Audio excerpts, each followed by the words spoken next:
Hey, what's up, folks? Matthew Bellman, Ryan Kostrowski here. This is the DFS 5-Pack. Subscribe to the station if you're new to it. Thumbs up is always appreciated. Again, this is our third video of the day. NBA is on hiatus. I think, again, we'll reiterate the same thing we've reiterated in the other videos. We clearly don't know anything more than any of you all know, probably in some cases even less.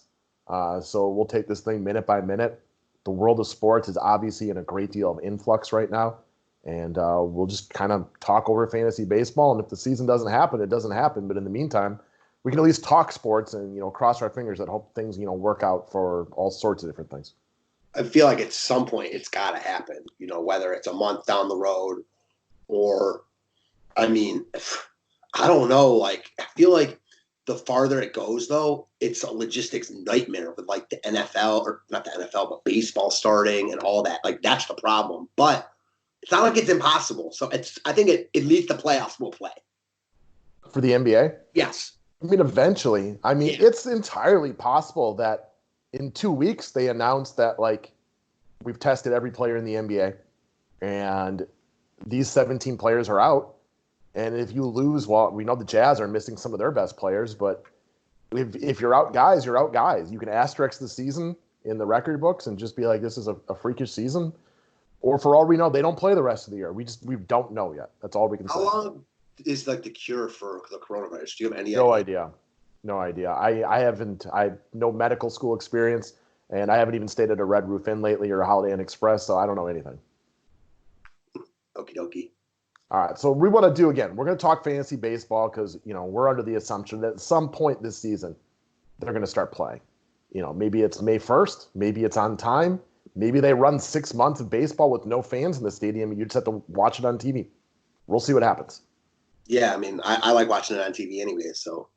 Yeah, man, I've been to maybe 4 or 5 live baseball games in the past 10 years, so I don't think I'd be missing too much personally, but we want to talk about Corey Kluber, and I think we can get an interesting perspective on this one for us. You as a former, as a big-time Indians fan, you've watched him pitch, dozens, if not hundreds of times in your life. He's on a new team this year. He has moved from Cleveland to the Texas Rangers. And I think we can start by addressing the fact that one of Corey Kluber's weaknesses has been giving up the home run ball. And in the summer months in Texas, it's a tough place to pitch for a guy like that. That all being said, Cleveland ain't exactly pitching in Dodger Stadium or Pittsburgh or something like that either. It's pretty home run friendly there as well. So there's reasons to like Kluber, and there's definitely reasons not to like Kluber. You made a point the other day, like every other year, Kluber's really good. It's true. He's been a really good pitcher, and it seems like you said, every other year he's been really good. He has a couple of dominant years in there. That seems to have been like a couple of years, though. Yeah, I guess as much as I was saying that, I mean, in 2018, this guy was third in the Cy Young voting. He was 20-7 with an ERA of 2.89. He led the American League in innings pitched. He's clearly a high strikeout guy, even though we didn't see a lot of that last year because he just didn't pitch very much. And one way to negate dealing with a hitter-friendly park is to strike a bunch of guys out. He is 33 years old, so I think age is a big thing I like to look at when judging guys in fantasy baseball. If a guy's 23, he might be getting better. When a guy's 33, it's difficult to imagine Corey Kluber like turning some kind of corner this year. But he's not so old that there's no reason to believe he couldn't have a bounce back season. I mean, this isn't a guy that started pitching, 40 or 35 starts a game when he was 21. He's got a lot of tread on the tires. He wasn't really throwing full MLB seasons until he was about 27. So as far as time at the MLB level goes, he's not ancient by any stretch. Not ancient, but I also think that you might be buying him because of his name. So one reason I'm really not into him, and personally I won't be drafting him, is because I'm a big believer in the Indians organization. Like, they don't have a lot of money to spend, but they normally make really good moves. They're very sharp. They usually win the trades they make. You look at the guys on their roster and the trades they've made for them, they've been no-brainers. They got basically nothing in return for Kluber. I know they gave up a lot of salary there, but it wasn't like he wasn't on the trade block for a while. The Indians, I think, knew something. I think the rest of the league kind of knew as well that Kluber, I mean, to put it kind of harshly, might be done. Texas is a team on the up and up, moving into a new ballpark. Corey Kluber's got a big name. I completely understand taking the shot on him, but he is, and I know you don't think he is either, but he's definitely no guarantee He's very risky in this ballpark. Texas is another one of these teams this year. Side note, I was completely forgetting about that. Is the new ballpark this year or is that next year? This year, pretty sure, isn't it? I don't know. That's why I'm asking. I completely I'm pretty sure slipped on that. I'm almost positive it's this year, but now that you ask, I'm like now only 95% sure. All right, let's look this up real quick. That's a great point because it's global scheduled to open 2020. So that would be this year. What I think is important about that is the ball's going to fly in Texas in the summer because it's hot and it's humid and that's good conditions for the ball to fly. However, the old Texas Ranger Stadium, it was designed and built in a way that it had like massive like jet streams blowing out specifically to right field. So it is possible that the new ballpark isn't quite as homer friendly. We don't know yet. I can only abstain on that for the time being. It might be more homer friendly, like you said. Possible. Doubtful, but I agree with you. More, it's probably similar, no matter either way. It's hard to think it's going to be better for hitting because the old park, man, the ball flew out of there. I agree with that. It's hard to think it's going to be better for hitting. Could be comparable. Exactly. I feel like it should be comparable, maybe a slightly less. I've never been an architect, but certain stadiums are designed that they find out later on down the road that it just all of a sudden all the wind flows one way. Yankee Stadium is another one. Right field in Yankee Stadium is a joke, right? Like you see some of these balls that travel out in right field in Yankee Stadium, and you're like, that cannot possibly be a home run. Because not only is it short, and obviously there's good hitters there too, but like the ball just pops out in that direction. And Texas was much in the same. And Texas is another one of these teams. I'm buying what they're selling, like kind of. I think they've got some pieces on their roster. Their pitching staff is deep. I was going to say this has got to be the best Texas pitching staff of my life, and possibly one of their worst offenses, though. Yeah, but the other thing about their pitching staff is like, man, if Kluber's not great, and if Kluber's just okay, like I think that could have a ripple down effect because they don't have a bullpen. Like Minor was very good at times last year, but do you really count on him as being like a stud number two? Nope. I'm not sure I do. Lance Lynn, the same. Yeah, man. Even in that 3-role. Gibson is a great number 4, but he's still hit or miss. And Jordan Lyles has pitched really well for the Brewers when they've had him the last couple of years. But outside of that, he's been a lot of dumpster fire in a good portion of his career. So it reminds me a lot of the Chicago Cubs that we talked about in our last video, where there's actually now a lot of name recognition on the staff. But I don't trust a damn person on it. I think that's a great comparison. Man. And Darvish and Kluber now are like very similar just in terms of like their upside and their risk. The thing you could like about Kluber, and I know this is something maybe not specifically for him, but I know you still believe in guys who are older oftentimes being able to bounce back and they still have greatness in them. The other thing to like about Kluber is he's still going to strike guys out. And doesn't matter if he's ERA skyrockets into the 5s, and if you want to lurk into all the advanced metrics, strikeouts is still a category in most roto leagues and head-to-head categories, and it still gets you points in points leagues. So there is a safety in something like that, whereas if you draft a guy like Kyle Hendricks, for example, he's just never going to be a strikeout pitcher. Yeah, and to your first point, I agree. I believe in Corey Kluber. Like, I like the cut of his jib. Like, he's going to work on his craft. He's going to find a way to be successful, if at all possible.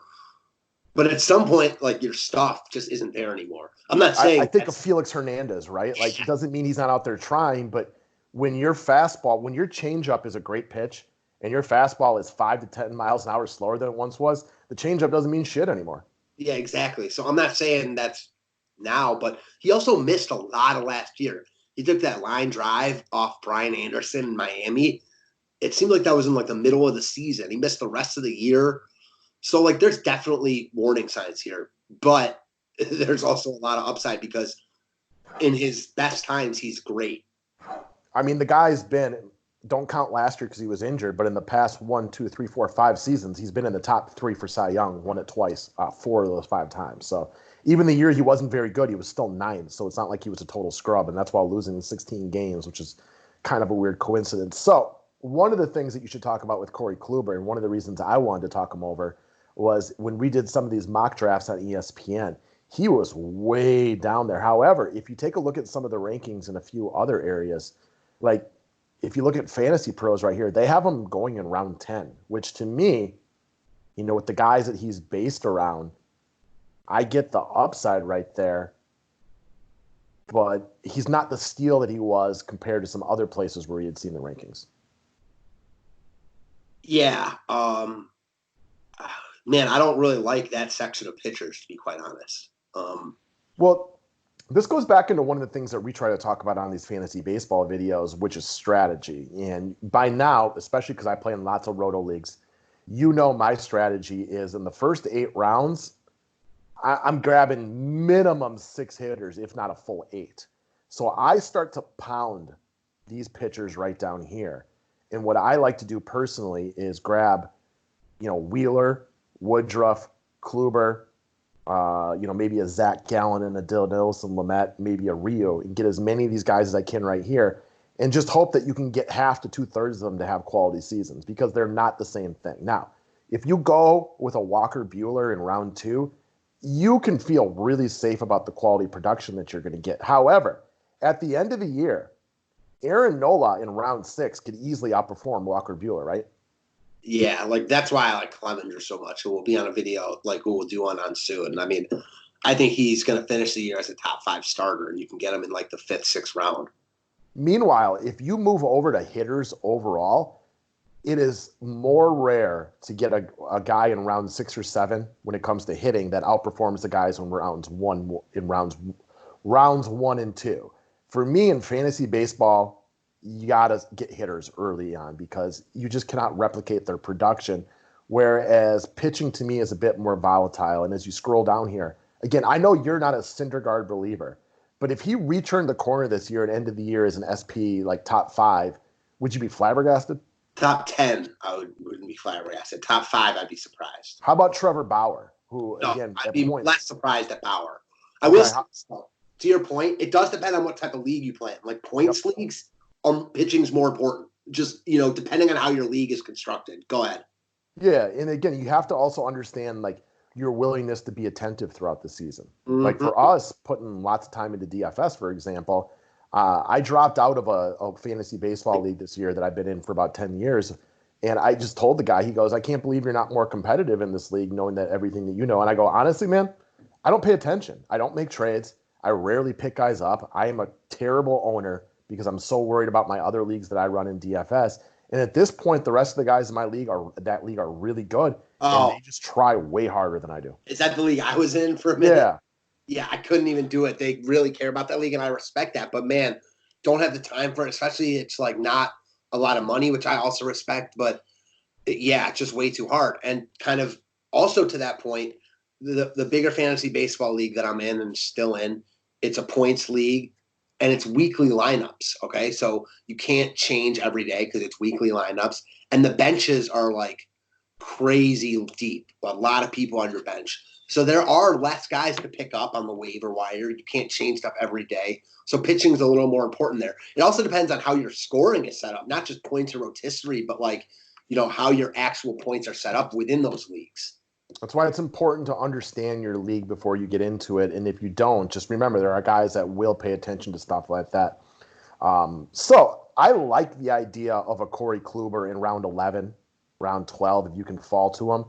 But you brought up a point on our last video, and it's actually a point that I bring up regularly, so I agree with it, which is it only takes one person in your league to believe in somebody like this.